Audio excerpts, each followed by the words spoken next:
welcome to the first of a series that I would like to call Schmidt Talks, where I, Alex Schmidt, talk about a variety of different things, whether it be percussion instruments, whether it be just general discussion about like rhythmic patterns, or whatever I really feel like talking about, or whatever you guys want to talk about. So if you have any suggestions for later videos, please leave those in the comments below. Today we are going to talk about the Cajon. It's this little thing here. I got this like a couple years ago for a Christmas present. I knew nothing about it when I got it, and I did some reading up on it, and it has quite an interesting history. It originated from African Americans when they were brought over. When African American slaves were brought over to South America, they basically back then they could not play their own instruments. You know, we pretty much like cut off all their culture. Like they couldn't sing their own songs, they couldn't play their own drums. We basically cut them off from like everything. And so what they decided to do was they started to turn ordinary objects into drums, because the rule was you can't have drums. So they basically found a loophole and they started playing on things like boxes, crates, drawers, storage containers, whatever they could find that they could beat on. And this is where the Cajon was essentially invented, because all Cajon is, it's a box. And Cajon, or to be more specific, caja, is the Spanish word for box or drawer. So that's all the Cajon is. It's just a box. This one in particular has snares in it that can be turned on and off with this pedal here. And the way you play it is you sit on this box, you sit up here, and you hit it. You hit it with your hand, and you can produce different tones from it. You can kind of make it sound like a drum set almost, which is really cool because it basically makes the Cajon very versatile, which is one of the things I really like about it. You know, you can do many different tones. You can do a bass tone, like a snare tone, and like a little slap tone. And one of my favorite things I'm kind of getting into lately is using it in conjunction with other instruments, such as little shakers, little egg shakers here. You can get little accessories for it, like these castanets that I got to put on the side of it. You basically can do almost whatever you want with it. There are traditional ways to play it though. There's been like traditional ways of playing like flamenco music, and there's certain patterns that you might want to know if you are playing the Cajon. I am personally getting a book in the mail, like the next couple days or something like that. That's going to teach me a little bit more about how to traditionally play the Cajon.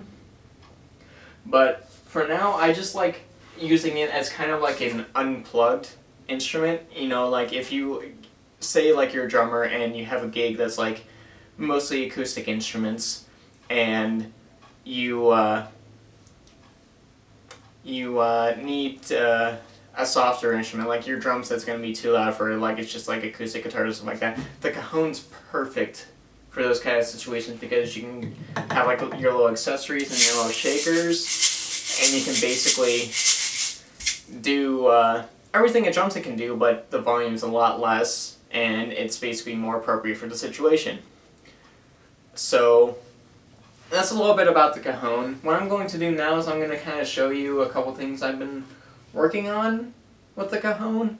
What I've been mostly doing is I've been kind of doing a thing where I incorporate like a samba technique into it. So what I'm going to do is I'm going to play an overlay of one note samba, and I'm just going to play kind of like a samba thing using the shaker and the Cajon, kind of give you an idea of the versatility of the Cajon. So I'm going to set that up and I'll be right back.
interesting thing you could do with the Cajon if that interests you.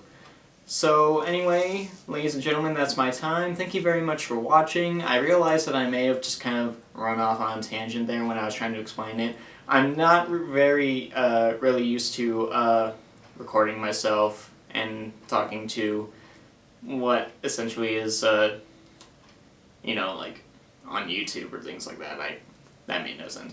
Basically, I'm not used to talking into my camera, so I may ramble on stuff like that. I'm working on that, so hopefully videos in the future will be smoother and I can possibly be understood a little bit better. But I hope you enjoyed it anyway, and I will see you in the next video.